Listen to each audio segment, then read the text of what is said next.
Dear student, you are welcome on my channel SG dream study. आज हम देखेंगे class 10 2025 में जो एग्ज़ाम होने वाले हैं हिंदी के, उसमें के महत्वपूर्ण जीवन परिचय के बारे में।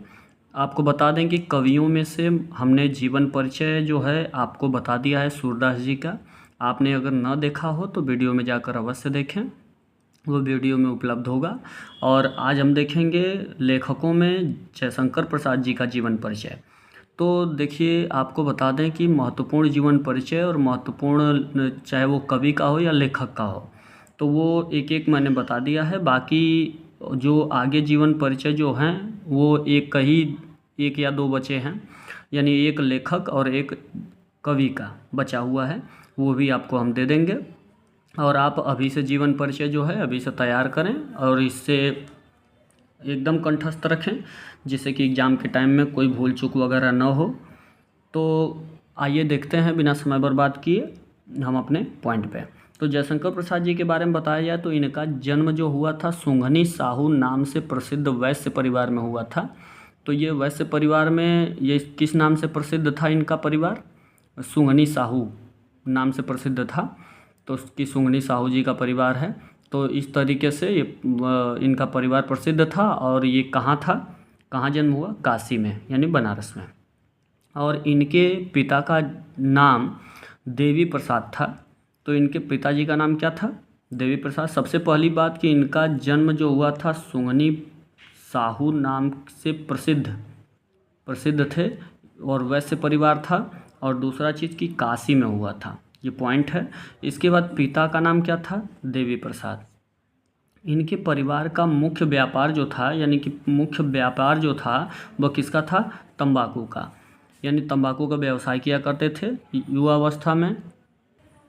तो आगे अगर देखा जाए तो इसमें क्या है कि युवावस्था जो में इनके पिता की मृत्यु हो गई, यानी युवावस्था में इनके पिताजी की मृत्यु हो गई। और 4 वर्ष बाद माँ की भी मृत्यु हो गई। और इनका पालन पोषण जो हुआ था, पालन पोषण किसने किया? पालन पोषण बड़े भाई ने किया। और बड़े भाई ने किया और जिनका नाम क्या था? शंभू रत्न जी था। तो शंभू रत्न जी जो थे इनके बड़े भाई थे, उनका नाम शंभू रत्न था, बड़े भाई का नाम। वही इनका पालन पोषण किए और वे इन्हें शिक्षा भी दिए, यानी पढ़ाए लिखाए भी। और प्रसाद जी जो थे वह हिंदी, उर्दू, फारसी तीनों भाषा का ज्ञान था, इन्हें शिक्षा मिली थी। लेकिन कहाँ पर? घर पर ही ये तीनों भाषा की शिक्षा लिए। और बाद में बड़े भाई क्या हुआ? बाद में बड़े भाई की भी मृत्यु हो गई।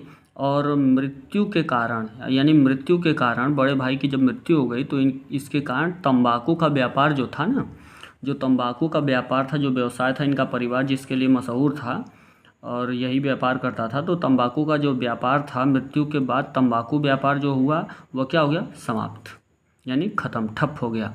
और परिवार कर्ज में, यानी परिवार जो था वह कर्ज में चला गया, यानी बहुत ज़्यादा कर्ज हो गया था। अब इसके बाद अगर देखा जाए तो कर्ज चुकाने के लिए, भाई कर्ज चुकाने वाली बात आ गई कि अब कर्ज चुकाइए। तो कर्ज चुकाने वाली बात आई तो इन्हें क्या करना पड़ा? पूरी संपत्ति बेचनी पड़ी। पूरी संपत्ति ही, कर्ज चुकाने के लिए पूरी संपत्ति ही इन्हें बेचनी पड़ गई। अब देखिए, इन्हें बहुत परिस्थितियों का सामना करना पड़ा, अनेक परिस्थितियां सामने आई और बहुत दिक्कतें हुई। और बाद में क्या हुआ कि ये क्षय रोग के शिकार हो गए, यानी क्षय रोग से पीड़ित हो गए। और क्षय रोग से पीड़ित हो जाने के कारण आप जानते हैं कि इसमें बहुत कमज़ोर व्यक्ति हो जाता है, एकदम हड्डी हड्डी हो जाता है, मतलब केवल जो से मांस कम होता चला जाता है, व्यक्ति एकदम कमज़ोर हो जाता है। तो बहुत कमज़ोर हो गए। और इसके बाद क्या हुआ कि इनकी मृत्यु हो गई। कहाँ, कब हुई? सन 1937 में इनकी मृत्यु हो गई, वो भी कहाँ पे? काशी में ही इनकी मृत्यु हो गई। देखिए, ये तो रहा इनके जीवन के बारे में। और इसमें कृतियाँ भी पूछता है और कुछ नंबर का ये कृतियाँ भी पूछता है। तो ये कृतियाँ जो हैं, प्रमुख कृतियाँ इनकी कौन है? आंसू, कामायनी, झरना और इरावती। और इसके बाद फिर तितली, आंधी, इंद्रजाल, छाया, चंद्रगुप्त, स्कंदगुप्त। ये इनकी प्रमुख कृतियाँ, यानी कृतियाँ आप लिखिए चाहे रचनाएं लिखिए, बात एक ही होता है। तो ये रही बात, ऊपर जीवन की बात इनकी रही और जीवन कैसे बीता वगैरह इनके जीवन के बारे में, और ये रही इनकी यानी जो जो ये लिखे थे यानी रचनाएं जो जो किए उनके बारे में। तो ये सारी चीज़ें आप एकदम तैयार रखें। बहुत ज़्यादा बड़ा लिखने से भी बहुत नंबर नहीं मिलता है और ये बहुत ज़्यादा छोटा भी नहीं है, ये उतना ही है जितना कि आपको पूछा जाता है। तो इसलिए इस चीज़ को याद रखें जीवन के बारे में और इनकी कृतियाँ याद कर लें।